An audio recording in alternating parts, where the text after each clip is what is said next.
আজের একটা নতুন ভিডিও আজ করব নবম দশম শ্রেণীর অনুশীলনী 5.1-এর 25 নম্বর সৃজনশীল।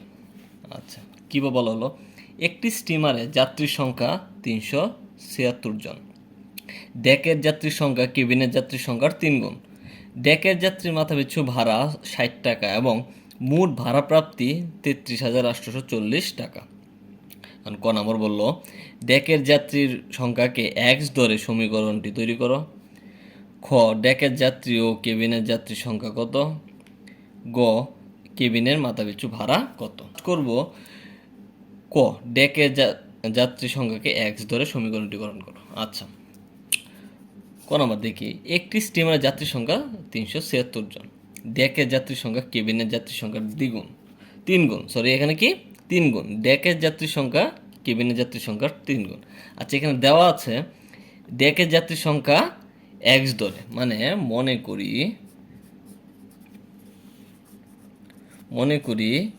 ডেকের যাত্রীর সংখ্যা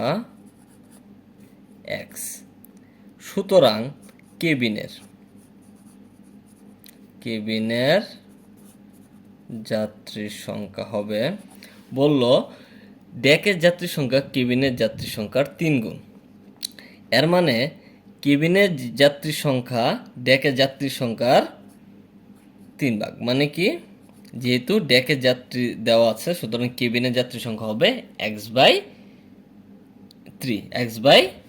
আচ্ছা, এখন সুতরাং বা প্রশ্ন মতে বলল কি, সমীকরণটি তৈরি করো। মানে কি, ডেকের যাত্রীর সংখ্যা প্লাস কেবিনের যাত্রীর সংখ্যা ইকুয়াল একটি স্টিমার যাত্রীর সংখ্যা হলো 376। মানে ডেকের যাত্রীর সংখ্যা এক্স এবং কেবিনের যে যাত্রীর সংখ্যা তাহলে 3/x।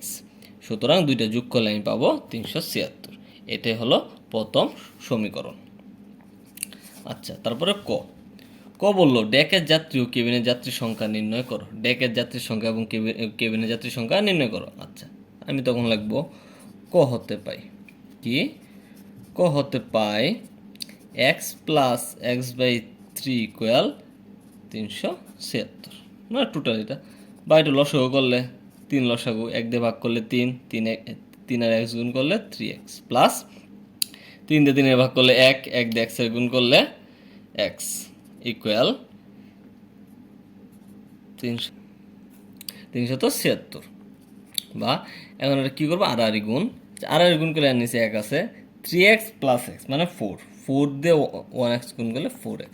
এটা 3 দিয়ে গুণ করলে 318 8 হাতের 1, 3 7 21 আর 1 22, 22 2 হাতের 2, 3 থেকে 9 আর 2 11। আচ্ছা, বা x ইকুয়াল 28 উপরে 4 দিয়ে ভাগ, সুতরাং x ইকুয়াল 4 দিয়ে ভাগ করলে কি হয় 2, তারপর হইল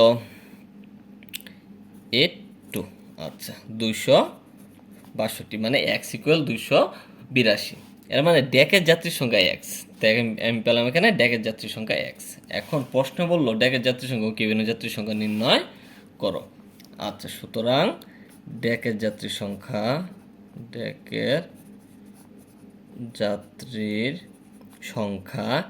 x ইকুয়াল 282 জন এবং কেবিনের যাত্রীর সংখ্যা মানে হলো কি, টোটাল আমার যাত্রী ছিল 376 জন, মানে 376 জন টোটাল যাত্রী। তার মাঝখান থেকে যদি আমি 282 জন ডেকের যাত্রী বাদ দিয়ে দিই, তাহলে আমি কী পাবো, কেবিনের যাত্রী। মানে এখানে বিয়োগ করলে হবে 4/9, মানে 94 জন। এর মানে ডেকের যাত্রীর সংখ্যা 282 জন এবং কেবিনের যাত্রীর সংখ্যা 94 জন। এখন গ, কেবিনের মাথাপিছু ভাড়া কত? কেবিনের মাথাপিছু ভাড়া কত? এটা একদম সহজ, আমরা হতে পাই ডেকের যাত্রী সংখ্যা কি, ডেকের যাত্রী সংখ্যা 282 জন এবং কেবিনের যাত্রী সংখ্যা 94 জন। আচ্ছা, এখানে দেওয়া আছে, দেওয়া আছে, আবার এখানে লিখবো দেওয়া আছে ডেকের যাত্রীর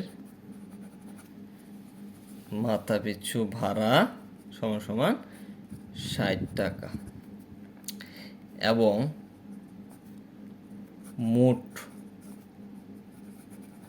ভাড়া প্রাপ্তি সমান সমান ৩৩,৮৪০ টাকা।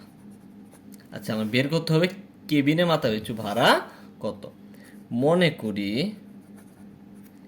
কেবিনের মাথা পিছু ভাড়া সমান ওয়াই টাকা। এখন প্রশ্ন মতে কি লিখবো? প্রশ্ন মতে ডেকের যাত্রী সংখ্যা হলো 282 জন, গুণ তার একজন কত করে দেয়? ৬০ টাকা। এটা হলো ডেকের যাত্রীর মোট ভাড়া আর কি, প্লাস কেবিনের যাত্রী সংখ্যা হলো 94 জন, গুণ ভাড়া দেয় কত করে? একজনে ওয়াই টাকা। তো টোটাল যোগ করলে আমি পাবো ৩৩,৮৪০ টাকা। আচ্ছা, এটা গুণ করলে হবে ১৬,৯২০, আর এটা গুণ করলে হবে 94 ওয়াই, এটা তো আছে ৩৩,৮৪০। আচ্ছা, বা এখানে 94 ওয়াই ছিল, আর এখানে ৩৩,৮৪০, এটা প্লাস এদিক দিয়ে মাইনাস ১৬,৯২০, বা 94 ওয়াই তো ছিল, এটা বিয়োগ করলে হবে সেম ১৬,৯২০। আচ্ছা, বা ওয়াই এখানে 94 গুণ সম্পর্ক এদিক দিয়ে গেলে কি হবে? ভাগ 94 ভাগ, সুতরাং ওয়াই ইকুয়াল হবে ১৮০ টাকা। সুতরাং কেবিনের মাথা পিছু ভাড়া ১৮০ টাকা। ধন্যবাদ ভিডিওটি দেখার জন্য।